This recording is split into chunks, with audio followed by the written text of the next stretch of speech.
So when we look at the global macroeconomy, we see it growing basically around its potential. Importantly, though, inflation pressures have completely collapsed.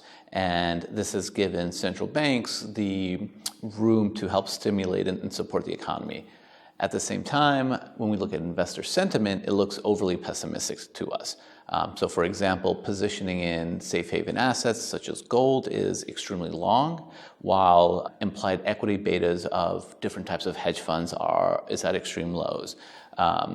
And finally, when we look at, for example, equity skew, it looks to us as if investors have really bought a lot of downside protection.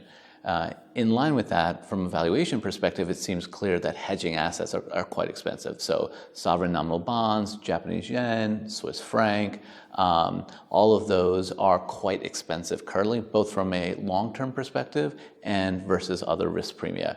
At the same time, this has created an opportunity in growth-related assets, especially credit, which don't look particularly stretched from a valuation perspective.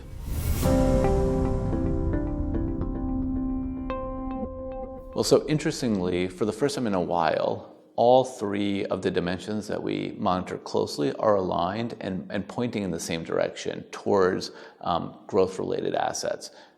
Macro conditions are supportive, with central banks stimulating the economy and providing a particularly attractive a time for harvesting carry.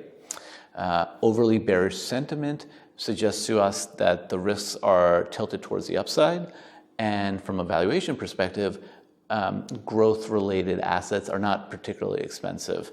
At the same time, we do recognize the risks that are out there, in particular the global trade war, as well as the upcoming corporate earnings season, which is why we have implemented some strategies that should protect us from an equity downturn.